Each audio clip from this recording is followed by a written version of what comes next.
We remember the Spartans as the ultimate warriors of the ancient world, the men who stood their ground at Thermopylae, the iron phalanx that crushed its enemies in disciplined unison.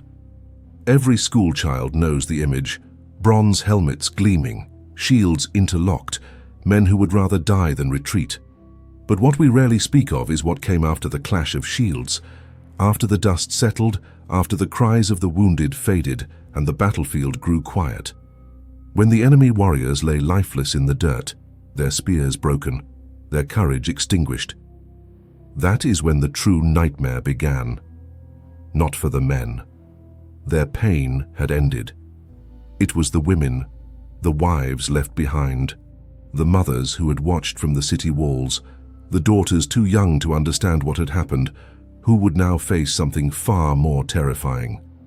For them, Spartan victory was not a moment of survival.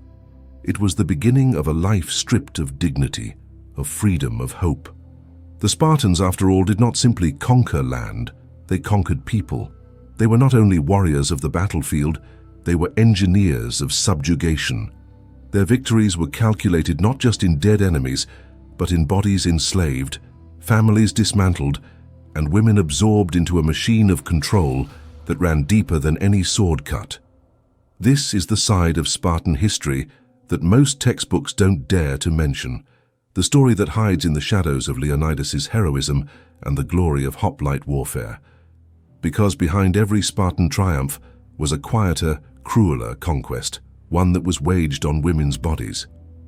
Imagine the scene: a small Greek city-state brought to its knees after a Spartan campaign.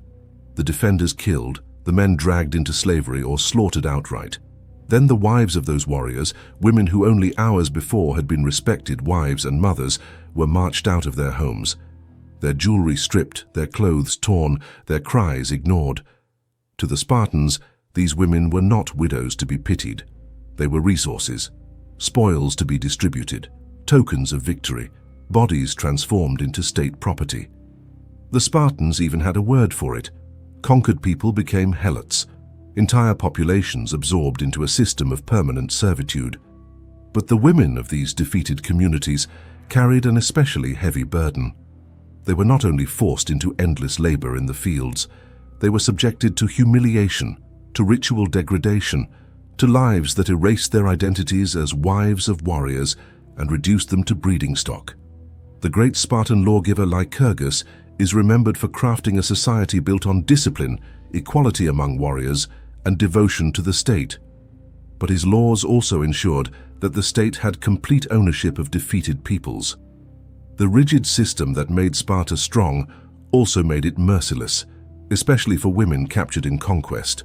What awaited them was not chance cruelty. It was systematic. It was deliberate. It was sanctioned at every level of Spartan life. We often picture Athens with its grand temples and philosophers, or Thebes with its shifting alliances and betrayals.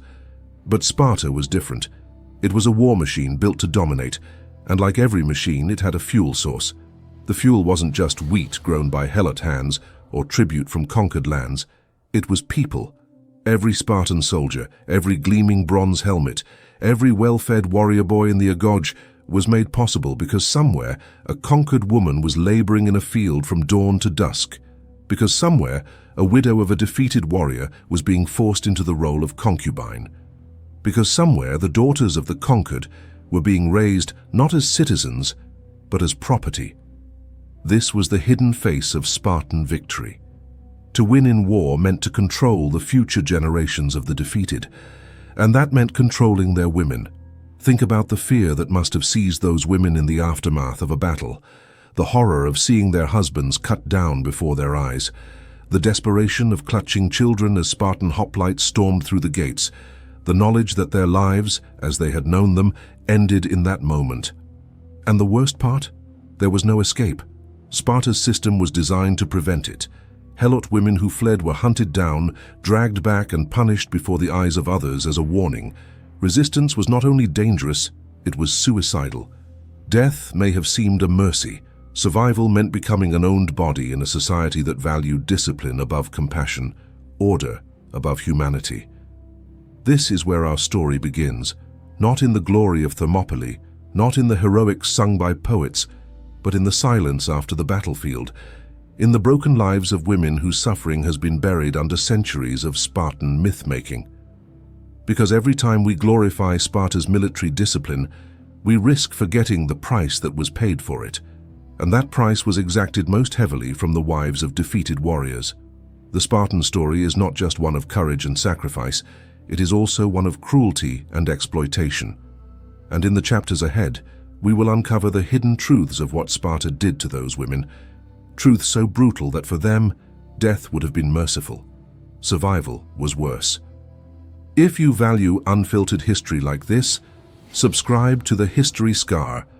These voices are already silenced in history. Don't let them be silenced here too. To understand the fate of the wives of defeated warriors, we must first understand the weapon that delivered them into Spartan hands. It was not only the bronze spear or the iron sword, it was the phalanx, the most disciplined killing machine of the ancient Greek world. Picture it. Rows of Spartan hoplites, each man encased in bronze, their shields locked so tightly together they moved as one. A wall of wood and metal, advancing step by step. Behind the shields, spears angled forward like the fangs of some colossal beast. To face this was not to fight men, but to confront an unstoppable force of unity. Other Greek states fielded phalanxes too, but the Spartans perfected it. Where Athenians or Corinthians could falter, Spartans held. Their training began in childhood and never ceased. Defeat was unthinkable. For those on the other side, there was little hope. A shattered phalanx meant not just the death of warriors, but the collapse of an entire community. And the Spartans knew this. They did not march into battle only for territory. They marched to transform whole populations. When a city fell, the outcome was predictable. The men who had taken up arms were slaughtered or enslaved. The old were left to die. The children, their fates decided by whim or utility. But for the women, the story was more complex and infinitely more cruel. Spartan victory meant more than conquest. It meant heletization. This was the unique Spartan system that turned defeated peoples into helots, a class of permanent hereditary slaves bound to the land. Unlike other Greek cities, which might ransom prisoners or sell captives on the open market, Sparta absorbed its conquered enemies into its very bloodstream. Whole populations were transformed into living property, with no hope of freedom.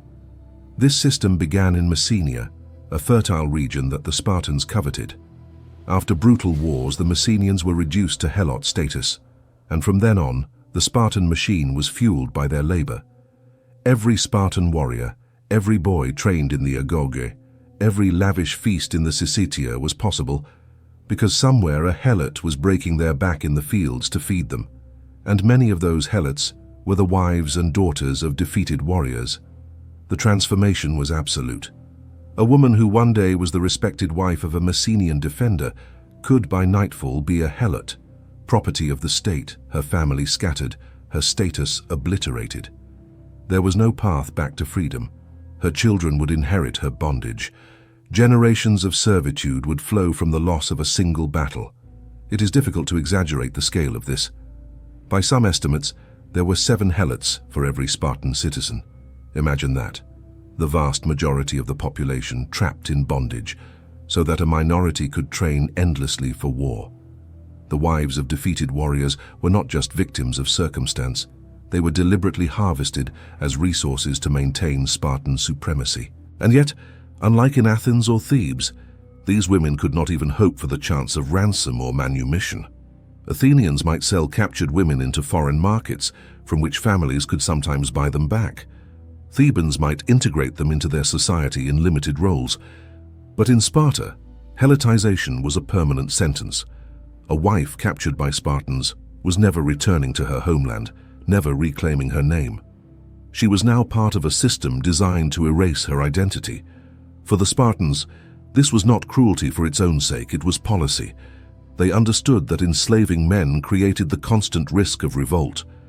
But enslaving women struck deeper. Women carried culture, memory, and lineage. By subjugating them, the Spartans ensured that the very heart of a conquered community was broken. A society without free wives, without mothers to raise the next generation in freedom, was a society that ceased to exist. Consider the psychological effect. The wives of defeated warriors were often paraded, redistributed among Spartan households, assigned as agricultural laborers or concubines. Families were split apart deliberately. Mothers separated from daughters, sisters torn from one another. This wasn't just enslavement, it was fragmentation, engineered to dissolve the fabric of a conquered people. Contrast this with Athens, often idealized as the cradle of democracy. When Athenians enslaved a city, they saw captives as commodities. Markets were filled with prisoners of war. Families could, in rare cases, scrape together money for ransom. Even when impossible, the system at least treated the enslaved as tradable goods. The Thebans, too, might sell captives into foreign lands, where fortune could sometimes intervene. But Sparta's method was harsher. They didn't trade women. They didn't ransom them. They absorbed them. They turned living communities into permanent extensions of their state. The wives of defeated warriors didn't vanish into far-off markets. They became the silent labor force that underpinned every Spartan triumph. They were reminded daily that they were no longer free, no longer wives, no longer members of their own people. This permanence was what made Spartan conquest uniquely terrifying.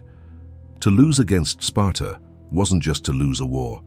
It was to lose your identity forever. And so when we look at the phalanx, that perfect wall of shields, we must remember what followed behind it. The clash of bronze was only the beginning. For the men on the battlefield, defeat meant a sword's edge. For their wives it meant something worse, a lifetime of degradation with no end in sight. It was not death that Spartan conquest dealt to these women. It was survival, but survival on Spartan terms. And for many, that survival was a fate far crueler than the quick death their husbands had met on the battlefield. When the battlefield was cleared and the blood had dried, Spartan conquest entered its second phase, not the clash of steel, but the division of spoils. To the Spartans, victory was not complete until every fragment of the enemy had been accounted for, catalogued and absorbed, and at the heart of that accounting were the women. Spartan law was explicit. Conquered women were not left to fend for themselves, nor were they abandoned to chance. They were seized by the state and systematically redistributed. Some were sent directly to Spartan households as domestic slaves, others to the vast estates as field laborers, and some to the most degrading roles of all, forced concubinage, chosen not by consent but by decree. The system was ruthlessly organized. Just as a general divided loot or livestock, so too were women tallied, assessed, and handed out as property. They became living currency in a society that claimed to despise wealth, but thrived on human exploitation. A wife who only hours before had sat beside her husband in dignity could now be standing in the courtyard of a Spartan home, presented like an offering, her fate decided by men she had never seen before. This redistribution was not chaotic plunder. It was structured, sanctioned, written into the Spartan way of life. Xenophon, the Athenian who admired many aspects of Sparta, noted how every victory brought new helots into the system, fresh veins of labor to fuel the Spartan machine. Plutarch, centuries later, observed that even in times of peace, the Spartans never stopped scheming how to tighten their grip on helots. For conquered women, there was no reprieve. Once enslaved, they were absorbed into a system so rigid that escape was almost impossible. Agricultural labor was the most common fate. Helot women bent under the sun in the fertile valleys of Laconia and Messenia, planting and harvesting grain, tending vineyards, hauling water. They worked not for their own survival, but to feed their Spartan masters, who prided themselves on living lives free from manual labor. Every loaf of bread in a Spartan mess hall, every amphora of wine at a feast, bore the invisible imprint of women forced into unending toil. But the labor was not only physical. Many women found themselves forced into roles that stripped away not only their freedom, but their dignity. Herodotus writes of conquered women turned into concubines, their bodies used to satisfy Spartan desires or to produce children whose status was decided not by love or choice but by law. These were not unions of affection. They were arrangements of dominance, sanctioned by the state, designed to integrate the conquered into the Spartan population while keeping them perpetually subjugated. To the Spartans, these women were living spoils, as integral to victory as captured armor or looted cattle. Their value was measured not in their humanity, but in their utility. Could they work the fields? Could they bear children? Could they be used to reinforce Spartan households? Those questions determined their worth. It is telling that in Spartan culture, where warriors prided themselves on equality among themselves, there was no equality for the conquered. Every Helot woman reminded them of their dominance. Every field worked by enslaved hands reaffirmed their superiority. By reducing wives of warriors to property, Spartans ensured not only material gain, but psychological triumph. The enemy was not just defeated, the enemy was dismantled at its very core. The cruelty of this system becomes clearer when compared to other Greek states. In Athens, captives of war were often sold into markets across the Aegean. Their lives were harsh, but they might, through ransom or purchase, regain freedom. In Thebes, enslaved populations could sometimes blend into society over generations. But in Sparta, redistribution meant absorption into an iron cage. The state itself stood behind every chain, every assignment, every degradation. And this redistribution was designed to break families. Rarely were mothers kept with daughters or sisters with one another. Separation was intentional. To fracture bonds was to weaken resistance. A woman alone, scattered among strangers, could be managed more easily than a household of captives bound by blood. The system dissolved identities and remade them into a single category: Helot woman. Archaeology confirms what the texts hint at. Excavations in Messenia have uncovered dwellings too cramped and crude for citizen families, yet large enough to house groups of Helot laborers. Storage jars reveal grain yields far beyond what any Spartan household would need, proof of agricultural surpluses produced by enslaved labor. Inscriptions from later centuries show Helot women being offered as part of land grants, listed alongside oxen and tools, evidence that they were treated as transferable property, their humanity erased in ledgers of ownership. And yet, for all this evidence, the voices of these women remain silent. They left no writings, no memoirs, no sagas of survival. Their stories survive only in the margins of history, glimpsed through the cold language of law codes and the disdain of chroniclers. It is precisely this silence that makes their suffering so haunting. The conquerors spoke often of their discipline and their valor, but rarely of the women whose bodies paid the price for those virtues. Consider what it meant for a woman once honored as a warrior's wife to be reduced to this: the respect of her household gone, her identity stripped away, her name forgotten. To the Spartans, she was now property that breathed, useful so long as she could labor, bear children, or serve her master's will. Beyond that, she was disposable. This was the reality of Spartan conquest. Not glory, not heroism, but the slow grinding down of human lives into fuel for a war machine. And at the heart of that machine were the wives of defeated warriors, remade into helots, their futures stolen and their dignity erased. If you've watched this far and still haven't subscribed, ask yourself, why? These women were stripped of voice. Don't strip them of it again with your silence. Enslavement in Sparta was not only about labor or possession, it was about transformation. To the Spartans, conquest was incomplete until the enemy's wives were publicly broken, their dignity stripped away in ways that left scars deeper than chains. This was humiliation as policy, a deliberate strategy designed to erase identity and reduce human beings to living tools. The process began with rituals of degradation. Captive wives were paraded through conquered streets, their jewelry torn away, their fine clothing replaced with rags.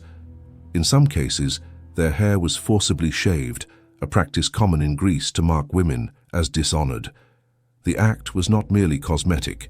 For Greek women, hair was tied to beauty, status, and femininity. To shear it off was to proclaim that the woman no longer belonged to herself or to her community. She was marked, visible to all, as property. Imagine the humiliation. Women who had once walked proudly as wives of warriors, now reduced to spectacle, displayed as trophies of Spartan victory. The parades were not private shames, but public declarations. They announced to both conquerors and conquered that the women were no longer mothers of free households but spoils, living evidence of Spartan dominance. The symbolism did not end there.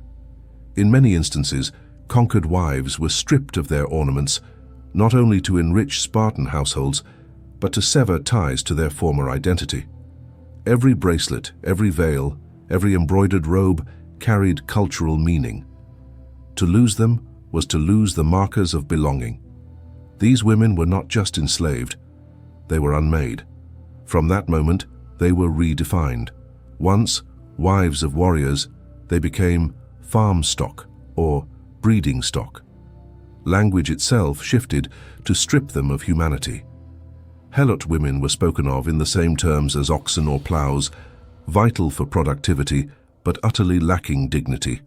Their bodies were folded into the Spartan economy as if they were tools, their labor calculated alongside grain yields and livestock numbers. This system of ritual humiliation echoed a wider Greek concept known as andrapodismos. When a city was defeated, the men were killed and the women and children enslaved, effectively turning entire populations into andropoda, or things with feet. The word itself reveals the cruelty, no longer people, but animate property. Yet Sparta refined this practice to an art of psychological warfare. Andrapodismos elsewhere might result in captives being sold in markets or dispersed across the Aegean. In Sparta, humiliation was weaponized to ensure permanent control. The public degradation of women was not only a statement of victory, it was a warning. It told the conquered that no fragment of their former lives remained intact. Even their most private dignity could be stolen and paraded before strangers. Accounts from later writers emphasize just how calculated this humiliation was. Plutarch, though writing centuries after, describes how helots were often forced into degrading displays to amuse Spartan citizens, made to sing foolish songs, wear ridiculous clothing, or stumble drunkenly before audiences. For men, this was designed to remind them of their inferiority. For women, the degradation was more intimate and more destructive. Their bodies themselves became the stage upon which Spartan dominance was proclaimed. Consider the psychological cruelty. A wife who had once been respected within her community was forced to serve openly as a concubine in a Spartan household. Her children were not heirs but property. Her very fertility, once honored as the foundation of family continuity, was transformed into a weapon of her subjugation. She bore children not for her own lineage, but for the masters who had broken her. The Spartans understood that humiliation was more than punishment. It was prevention. By degrading the wives of warriors in full view, they shattered the morale of entire conquered communities. Husbands who might otherwise resist, brothers who might rise again, now saw their loved ones reduced to chattel. Resistance did not just risk death, it guaranteed the spectacle of dishonor. And for the women themselves, humiliation was a prison more enduring than chains. Shackles could in theory be broken, but the public stripping of status, the communal knowledge that one's body was owned by others, was designed to suffocate the will to resist. It was conquest carried out on the soul. Contrast this again with Athens or Thebes. Their captives faced brutality, but the cruelty was transactional. They were sold, traded, absorbed into foreign lands. The humiliation of sale was sharp, but brief.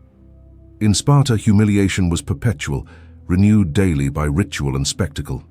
There was no anonymity for the conquered wife, no fading into obscurity. Her shaved head, her servile clothing, her forced labor announced her condition every hour of every day. The effectiveness of this system can be seen in its longevity. For centuries, helot women remained trapped in roles first defined by ritual humiliation. They became the invisible engine of Spartan society, not citizens, not even acknowledged as individuals, but an underclass defined by their degradation. Imagine the silence of those women, their voices erased, their dignity systematically stripped. They lived and died not as themselves but as shadows of their conqueror's will, and yet their suffering sustained the Spartan legend we remember today. Behind every disciplined warrior, there was a humiliated captive wife whose labor, whose body, whose very identity had been consumed to keep the Spartan machine alive. This was the cruel genius of Spartan conquest. Victory was not only measured in land gained or enemies slain, it was etched into the humiliation of women paraded as spoils, their humanity erased before the eyes of friend and foe alike. And it is here that the myth of Spartan glory collapses, for beneath the polished bronze and the tales of valor lies the truth of ritualized cruelty. Humiliation was only the beginning. For the wives of defeated warriors, the Spartans had another, even more chilling system of control, one that reached into their very bodies. Sparta was not only a state obsessed with war, it was obsessed with blood. Strength, discipline, and endurance were not just ideals, they were breeding goals. The Spartan elite believed they could engineer a stronger society by shaping who reproduced and under what terms. And in this system, conquered women were tools. The Spartan laws of Lycurgus established the principle clearly. The state came before the individual. Even the most intimate aspects of life, marriage, childbirth, family, were subordinated to the needs of Sparta. Spartan women of citizen families were required to train their bodies, exercise publicly, and marry only under the sanction of the state. Every birth was inspected, every child judged worthy or cast away. This was eugenics centuries before the word existed. Now imagine what this obsession meant for conquered women. Wives taken from fallen warriors did not simply become field workers or house slaves. Many were deliberately paired with Spartans to produce offspring. Consent played no role. The state decided who would lie with whom. A defeated wife could find herself assigned to a Spartan master not because of affection, but because her fertility was useful to the state's designs. For Sparta, even illegitimacy could be rewritten by decree. If the child of a Helot woman was acknowledged by a Spartan father and sanctioned by officials, that child could be treated as legitimate, not for the woman's benefit but for the state's. It was a way of replenishing numbers, of securing future soldiers. In effect, the Spartans could turn rape into legality, transforming forced unions into marriages recognized under their laws. The cold logic of this system was simple. Every Spartan warrior lost in battle had to be replaced. Every shortage of manpower had to be solved, and conquered women's bodies were the solution. They were not seen as widows nor as grieving wives, but as vessels through which Sparta could regenerate its strength. Classical sources hint at these practices. Xenophon, who admired much of Spartan discipline, admitted that marriage was arranged not for affection, but for procreation. Plutarch records that men who were strong and proven in war could be encouraged to father children with the wives of other men if the state deemed it beneficial. If such arrangements could be made among Spartans themselves, what chance did captive wives have to resist when paired with victors? Their consent was irrelevant. The state's interest was all that mattered. Even more disturbing were the seasonal breeding rituals imposed on Helot women. Ancient commentators describe how Spartan authorities sometimes compelled groups of Helot women to serve as concubines for warriors during festivals or military campaigns. These rituals were framed as practical, ensuring that Spartan men had access to women and that the population of Helots remained high enough to sustain labor demands. But beneath the surface, they were acts of state-sanctioned violation. For the women involved, it was a cycle of degradation repeated year after year.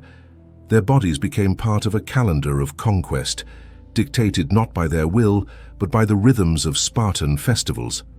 Children born of these unions inherited their mother's Helot status unless specifically claimed by a Spartan father, another mechanism of control, deciding which lives mattered and which were condemned to servitude from birth. Consider the psychological violence of this system. To be forced into a marriage that was nothing more than legalized captivity, to bear children who could be declared legitimate or worthless at the whim of the state, to see one's womb transformed into a political tool. This was not only physical domination, it was reproductive enslavement, an attempt to seize the future of conquered communities and graft it onto Sparta's lineage. And this reproductive control extended beyond individual households. Archaeological evidence from Laconia and Messenia shows settlement patterns where Helot populations were strategically dispersed, ensuring that no cluster of families could maintain their identity. Women were moved across estates paired with different men, scattered so thoroughly that their children grew up without knowledge of kinship. It was a deliberate erasure of cultural continuity. In Athens, marriage contracts often reflected alliances between families. In Thebes, unions could strengthen political ties, but in Sparta, marriage was stripped of intimacy and re-engineered into a program of state eugenics. Even free Spartan women lived under these constraints. For conquered women, the rules were far harsher, their bodies absorbed into a system where personal choice did not exist. This obsession with breeding strong offspring was not a fringe idea. It was celebrated as virtue. Spartan men were told that to father many children was patriotic. Spartan women were praised when they bore sons who could fight and die for the state. And when there were not enough Spartan women to meet these expectations, the state turned to conquered wives as the next resource. Their grief and loss were ignored, their futures rewritten by decree. The result was a world in which women were reduced to categories: citizen mothers, helot laborers, concubines, breeding vessels. The wives of defeated warriors fell to the lowest rung, their lives defined entirely by Spartan needs. Their children were not theirs to raise, their bodies not theirs to protect. Everything was subordinated to the cold calculus of survival for a warrior state. In this we see the stark truth. Spartan greatness was not only built on the courage of its warriors, it was built on the subjugation of women, forced into unions they did not choose, compelled to bear children they could not claim, trapped in a system that treated their fertility as state property. This was the hidden cost of Spartan power, the silent foundation beneath their celebrated victories. And while the names of Leonidas, Agesilaus, and Lysander echo through history, the women who endured this system remain faceless, forgotten, erased. Their suffering is the untold story behind every Spartan triumph. The history scar exposes what most textbooks won't. Subscribe now or be the reason these women remain forgotten. The control Spartans exercised over conquered women did not end with forced labor or coerced unions. It reached into the very cradle, into the first breath of every child born on Spartan soil. In Sparta, motherhood was not private. Birth was not a family moment. It was an act overseen by the state, judged by its laws, and subjected to its merciless standards. Every Spartan child, legitimate or not, faced inspection at birth. When a citizen woman delivered her baby, it was carried to the elders of the tribe, men who decided whether the infant was worthy of life. The strong were kept. The weak, the sickly, or even those who simply failed to meet expectations were condemned. They were taken to the slopes of Mount Taygetus, the great range that loomed over Laconia, and there they were discarded, left to exposure, starvation, and death. This ritual was praised as practicality. Sparta could not afford weakness, the elders claimed. Every child had to be a potential warrior, every daughter a strong mother of soldiers. But what this meant, in reality, was that the most vulnerable lives were sacrificed to ideology. The mountain became a silent graveyard, where countless newborn cries faded into silence beneath the stones. If this was the fate of citizen children, what then awaited the infants of conquered women? For them, mercy was rarer still. Many of their babies were killed at birth not because they were weak, but because they were unwanted. The offspring of helot women and Spartan men carried dangerous questions. Were they citizens? Were they slaves? Could they inherit? The state resolved the uncertainty with brutal clarity. Most were eliminated. Conquered women knew that even if they survived forced unions, their children might not. A baby born from the womb of a defeated wife was often seen as a liability, a reminder of resistance, a threat to Spartan purity, or simply an inconvenience. Infanticide became not just a practice of eugenics, but a tool of control, erasing entire lineages before they had a chance to begin. Archaeological evidence tells the story the chronicles ignore. Excavations near Laconian sanctuaries and rural settlements have uncovered deposits of infant bones, too concentrated and too deliberate to be natural.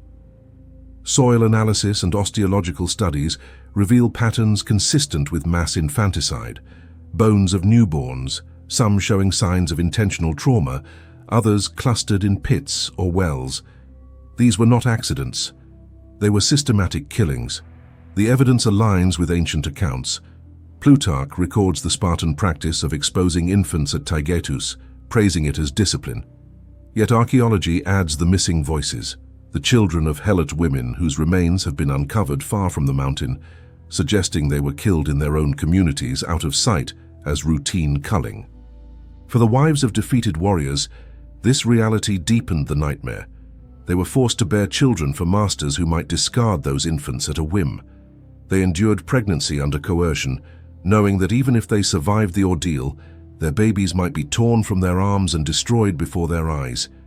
It was a cruelty that cut across 2 generations, weaponizing not just women's bodies, but the very future they carried. The ideology behind it was cold and absolute. The state owned not only women's labor, not only their fertility, but the fate of their children. To be born in Sparta was not to belong to one's mother. It was to belong first and foremost to the Spartan state. And for children of conquered women, the state often decreed death. This philosophy was not unique to Sparta, but nowhere was it enforced with such ruthless consistency. In Athens, unwanted infants were sometimes exposed, but families could sometimes reclaim or rescue them. In Thebes and Corinth, abandonment occurred, but it lacked the organized sanction of law. Sparta institutionalized infanticide. It was not a tragic accident of poverty, but a principle of governance, justified as a necessity for the survival of the warrior state. The psychological toll was immense. Imagine the terror of a conquered wife carrying her child for 9 months, only to watch Spartan overseers inspect it like livestock. Imagine the grief of seeing that child carried away, knowing that its cries would echo briefly on Taygetus before silence swallowed it forever.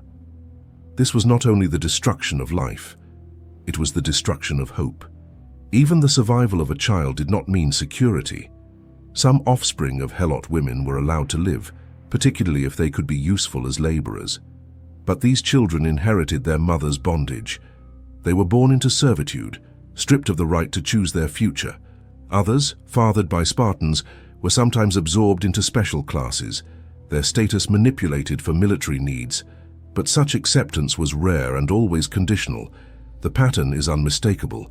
The state decided who lived, who died, and who mattered. Women could not protect their children. Families could not resist. Every infant's life hung on the judgment of the Spartan machine. This is why the story of Spartan greatness must be retold with honesty. The phalanx, the discipline, the fearlessness of Spartan warriors, all of it was built on a foundation of systematic cruelty that reached into the womb and the cradle. The silence of the mountain Taygetus is not heroic. It is haunted, echoing with the voices of countless newborns discarded in the name of strength. And the tragedy of conquered wives was doubled. They had already lost their husbands to the spear. They had been stripped of dignity, forced into unions they did not choose. And now, even the children they carried in grief and pain were denied the chance to live. Their wombs became sites of sorrow, their arms cradled only emptiness. For these women, survival truly was worse than death. It was to watch the future itself extinguished, generation after generation, until memory and hope were alike consumed by Spartan cruelty. Spartan cruelty did not end in the fields, nor in the cradle. It bled into their festivals, their rituals, and their religion. The violence inflicted upon conquered wives was not only tolerated, but sanctified. It became spectacle, entertainment, and even worship. For Sparta, brutality was not a shameful necessity. It was a public ritual, woven into the fabric of its culture. Each year, Spartan festivals filled the streets with color, music, and ritual. But for the Helots, and especially for the wives of defeated warriors, these occasions were not celebrations. They were reminders of subjugation, often carried out through symbolic violence. Captive women were sometimes paraded as part of processions, dressed in mocking garb, their degradation performed for the amusement of their masters. The Spartans practiced what we might call ritual humiliation, but with a religious veneer. In certain ceremonies, Helot men were forced to get drunk and sing foolish songs, mocked for their supposed weakness. Women, too, could be compelled to appear in debased forms, stripped of dignity before their captors. What began as conquest was replayed again and again in the form of ritual, ensuring that subjugation was never forgotten. But beyond humiliation lay something darker. Some festivals demanded sacrifice, and while animals often bore the blade, whispers and fragments from ancient writers suggest that human victims were not unknown. Captive wives could be drawn into rituals designed to display Spartan dominance before the gods themselves. The practice of mock trials illustrates this chilling truth. In some accounts, helot women accused of imagined crimes were brought before gatherings, condemned, and executed as symbolic offerings. The trial was theater, the verdict predetermined. Their deaths reinforced not only Spartan power, but Spartan piety. The message was clear. The gods favored the strong, and the suffering of the weak was part of divine order. Nowhere was this clearer than in the infamous Crypteia. This was Sparta's secret police, drawn from its most promising young men. Ostensibly, the Crypteia trained Spartan youths in stealth and endurance, but its true purpose was terror. Under cover of night, members of the Crypteia roamed the countryside, armed with daggers, hunting helots like prey. Any helot judged too strong, too confident, or simply too numerous could be killed without trial. Most accounts speak of men being targeted, but the shadow of this terror fell upon women too. The Crypteia's raids broke households, murdered fathers, and left wives and daughters exposed to further abuse. In some accounts, women themselves were killed to keep numbers down, or subjected to assault as a warning to others. Even if not the direct targets, they bore the brunt of the fear. Every knock in the night, every flicker of movement in the fields could mean violence descending upon their families. Imagine living with that terror, year after year. A woman already degraded and enslaved now also lived under the constant possibility that her children, her husband, or even she herself could be cut down as part of a state ritual of dominance.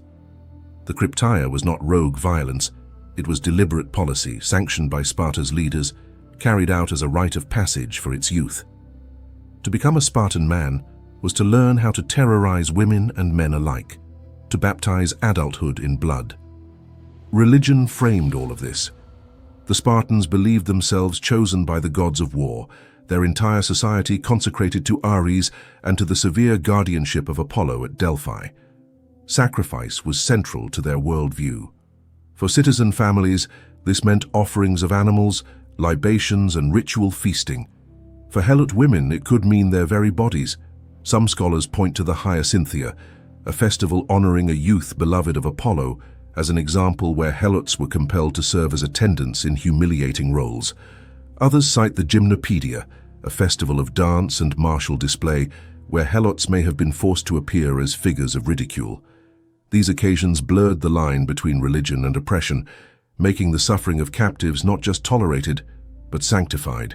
The implication was devastating. If the gods themselves demanded the humiliation or death of helot women, then no act of cruelty was unjustified. Violence became sacred duty. To resist was to defy not only Sparta, but the divine order it claimed to uphold.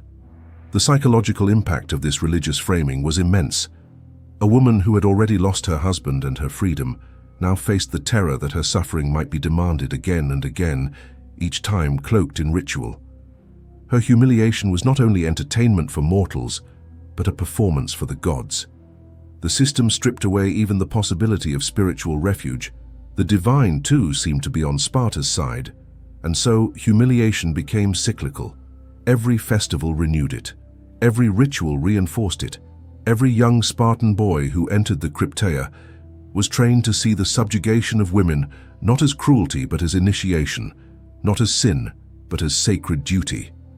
In this way, the cycle of violence was perpetuated, generation after generation.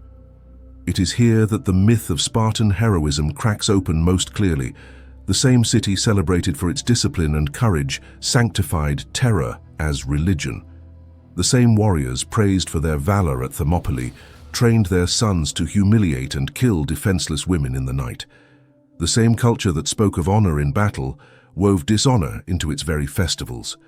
For the wives of defeated warriors, survival meant not only toil and loss, it meant becoming unwilling actors in rituals designed to erase them. Their degradation was not a shameful secret, but a public spectacle, replayed as devotion to the gods. The Spartans believed this made them strong. In truth, it reveals a society willing to sacrifice its humanity at the altar of power. And it was the women, conquered, voiceless, and broken, who bore that sacrifice most of all. No matter how carefully Sparta sought to control them, the conquered did not always accept their fate in silence. Across generations, helots, and especially the wives of fallen warriors, resisted their masters. They resisted in small ways, hiding food, teaching their children forbidden songs, whispering stories of freedom in the dark. And sometimes they resisted openly, with fire and steel. The most famous of these uprisings were the Messenian Wars. Twice, the Messenians rose against their Spartan overlords, and twice they were crushed with ruthless force. The first revolt erupted after years of brutal subjugation, led by men who remembered freedom and women who refused to see their children born into chains. The second came later, sparked by renewed Spartan arrogance. In both cases, resistance was answered not with compromise, but with annihilation.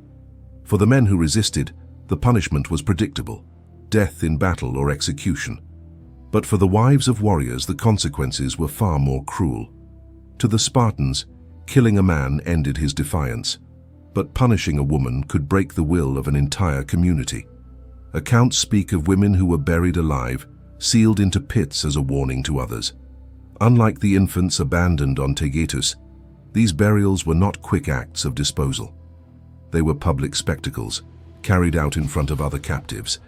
The condemned were forced into narrow trenches, their cries echoing as earth was shoveled over them. The lesson was unmistakable. Resistance would not only fail, it would bring agony beyond imagination.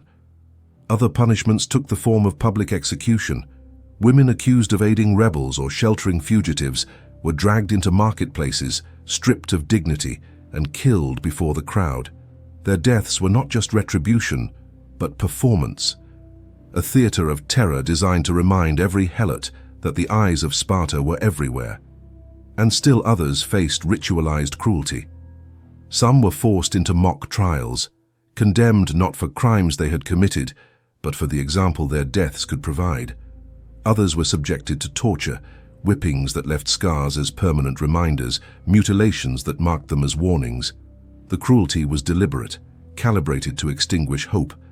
The Cryptaea, Sparta's secret police, played a central role in this system of suppression. Each year, Spartan youths were dispatched to terrorize helot communities, killing those suspected of defiance.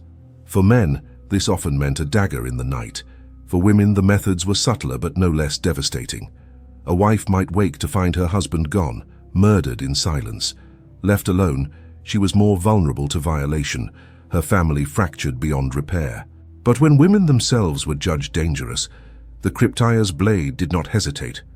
The same terror that stalked helot men could fall upon mothers and daughters. In this way, even whispers of resistance were stifled before they could grow. The Spartans understood that fear could be more effective than the sword. By making examples of women, they created ripples of terror that spread through entire communities. A single public execution could silence dozens of households. A single burial alive could quash the dreams of rebellion for years. This was control not through constant slaughter, but through calculated cruelty. And yet, resistance persisted. Archaeological traces from Messenia tell the story. Hilltop fortresses hastily built, caches of weapons buried in the earth, pottery stamped with symbols of defiance. Women must have played roles in these struggles, carrying food, hiding messages, raising sons who would one day take up arms. Their courage is harder to trace in records written by enemies, but it lingers in the faint outlines of revolt.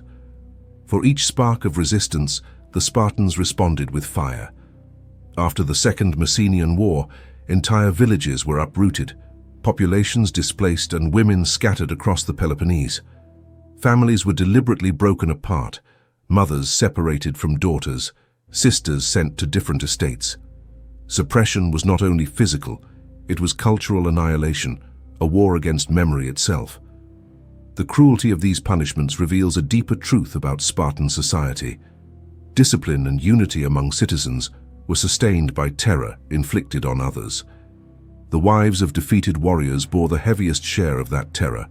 They were not only enslaved, but weaponized against their own people.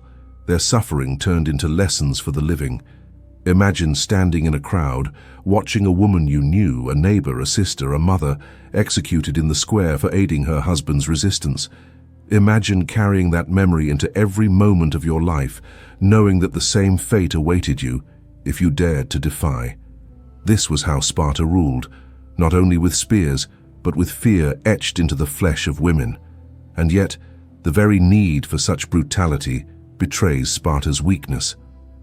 A society secure in its dominance does not bury women alive to prove its strength.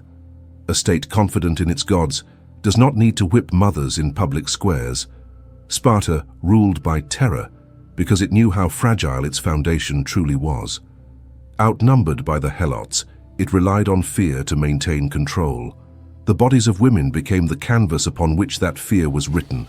This was the aftermath of resistance, not liberation, but renewed chains, forged tighter than before. And every act of suppression carried a message that echoed through generations. Survival meant submission. For the wives of defeated warriors, the nightmare was complete. They had lost their husbands to Spartan blades. They had lost their freedom to Spartan law. And when they dared to resist, they lost even the right to die quietly. Their punishments were designed to echo, to haunt, to linger as warnings etched into the memory of their people. These women were silenced in life. They remain silenced in history. And yet their suffering is the unspoken foundation of Sparta's legend.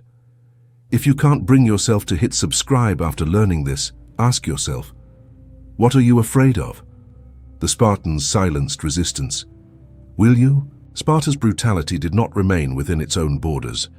The methods it perfected, the enslavement of conquered peoples, the subjugation of women, the use of humiliation and reproductive control, spread across Greece and beyond. What began in the valleys of Laconia and the hills of Messenia became a template for war in the ancient world. Other Greek states saw what Sparta achieved and learned from it. They saw how the Spartan machine turned conquest into a steady supply of labor, how it broke entire populations by targeting their women, how it transformed enemies into permanent fuel for the state.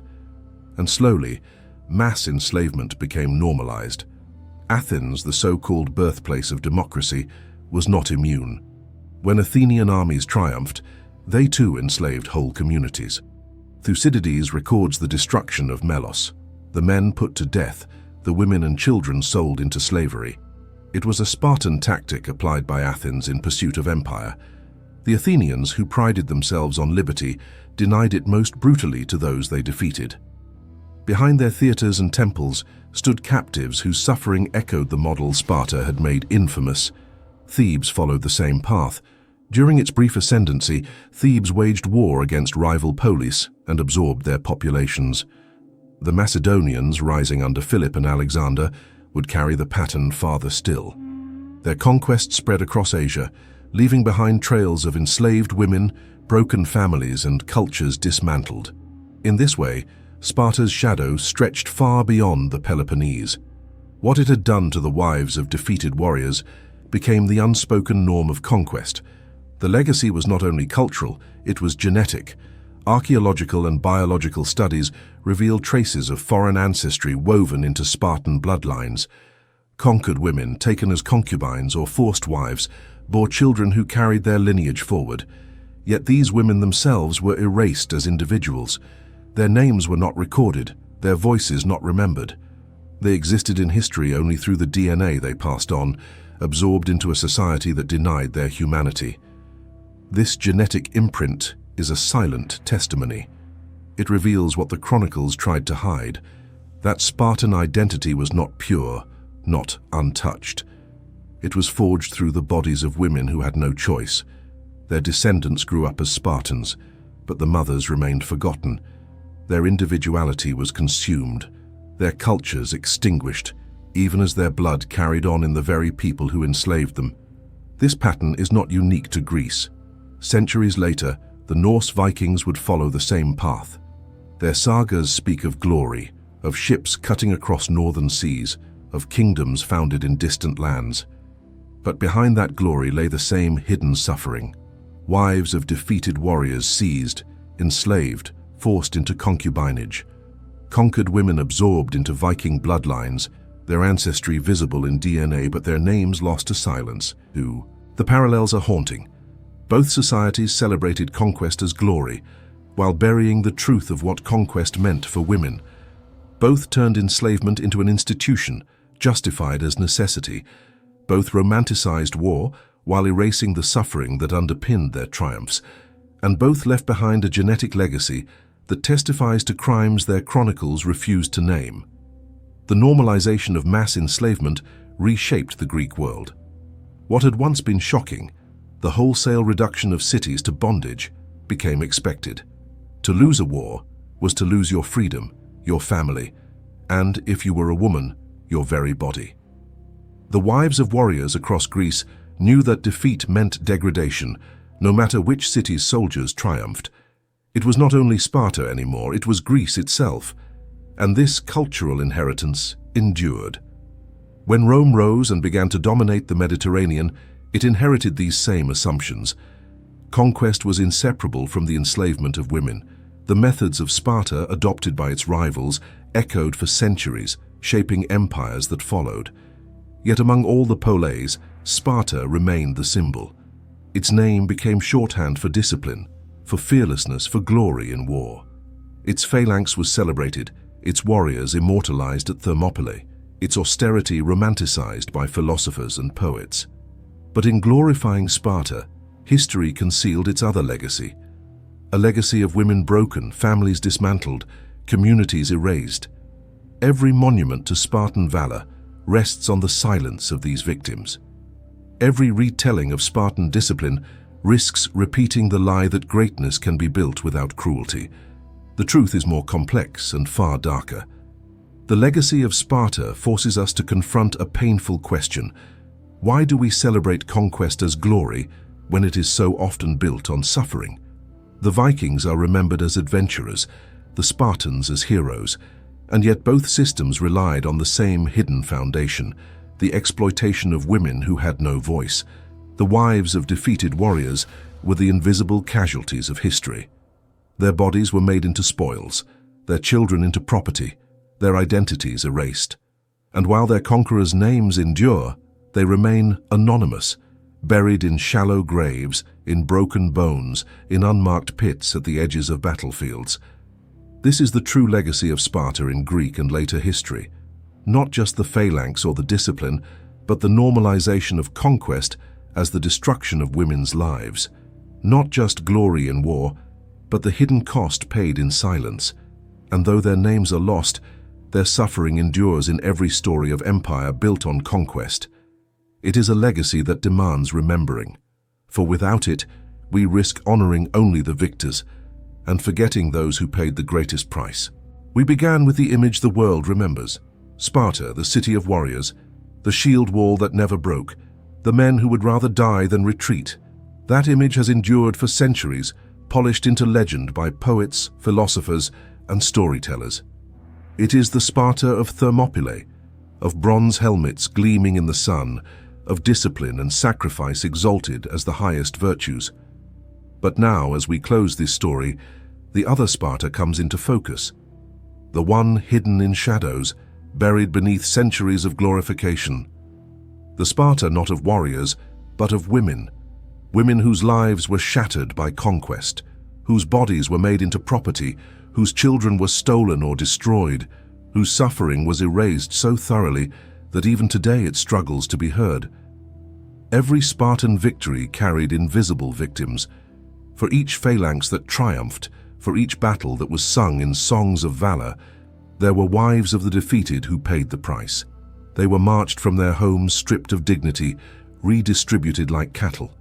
They were humiliated in public rituals, forced into concubinage, compelled to bear children they could not claim, and condemned to watch those children inspected, discarded, or enslaved. For these women, survival was not deliverance, it was a sentence. This truth is uncomfortable. It stands in stark contrast to the modern image of Sparta that fills our screens and imaginations. Movies portray them as noble heroes, games as unstoppable warriors, memes as icons of toughness. But this romanticization is selective. It preserves the glory while erasing the cost. It praises the shield wall while silencing the voices of those crushed beneath it. When we celebrate Sparta, without acknowledging its hidden cruelties, we repeat the very injustice the Spartans engineered. We let the victors speak, and we silence the conquered. We immortalize the warriors, and we forget the women who suffered to sustain their power. Yet archaeology and anthropology refuse to let that silence be complete. The bones tell the truth. Infant remains clustered in unnatural deposits, proof of systematic infanticide. Cramped helot dwellings, evidence of agricultural labor extracted from enslaved women. Burial sites with women's bodies showing trauma, confirming executions and ritual sacrifices. Even DNA traces revealing that Spartan bloodlines absorbed the genes of conquered women while erasing their names from memory. The chronicles may be silent, the poets may look away. But the soil, the bones, and the science speak clearly. They tell us that Spartan glory was built on systemic cruelty, and that women bore the heaviest burden of that system. Think again of Mount Taygetus, where newborns were discarded. The mountain still stands, its slopes green with pines, its peaks capped with snow. Tourists climb it today, admiring the view. But beneath those stones lie the echoes of countless infants, their short lives extinguished in the name of strength. Think of the valleys of Messenia, where fields once tilled by free women became landscapes of servitude. Archaeologists find the remnants of their labor in the soil itself, the agricultural surpluses that fed Spartan warriors. Every grain of wheat harvested by helot women was another step in the march of Spartan dominance. Think of the women paraded in humiliation, their hair shorn, their dignity stripped, their suffering transformed into spectacle. Imagine the silence they were forced to endure, the stories they could not tell, the grief they carried unseen. These are the forgotten victims of Spartan glory. Their story is not only about the past, it speaks to the way history itself is written. Time and again, the suffering of women in war is erased, while the deeds of men are celebrated. The Vikings did it, the Romans did it, Sparta perfected it. And in our own age, we risk doing it again every time we repeat the myths without asking what those myths conceal. The suffering of these women was not accidental. It was systemic.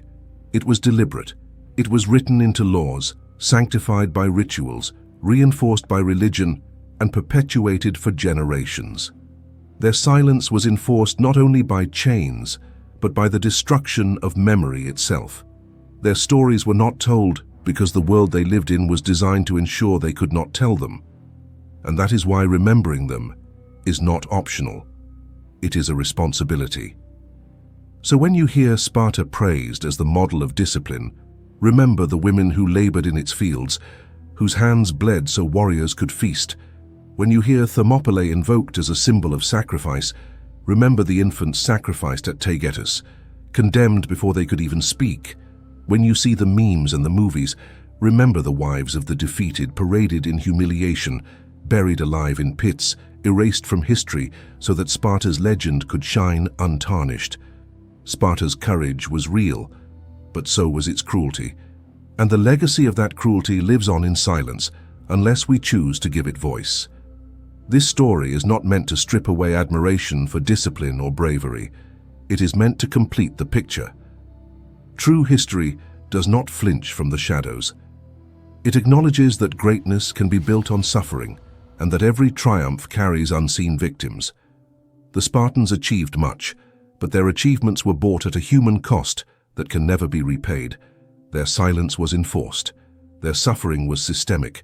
Their story is our responsibility. And that is why the history scar exists, to unearth what textbooks leave buried, to give voice to those silenced, to tell the truths that legends would rather conceal. But telling these stories is only half the battle. The rest depends on you. So if you have watched this far and still haven't subscribed, ask yourself, why? These women's stories are erased enough. Don't let your silence erase them again. Subscribe to the History Scar, like this video, share it. and leave a comment to ensure these forgotten voices are not lost once more. Because history is not only about the victors, it is also about those who were conquered, those who suffered, those who could not speak.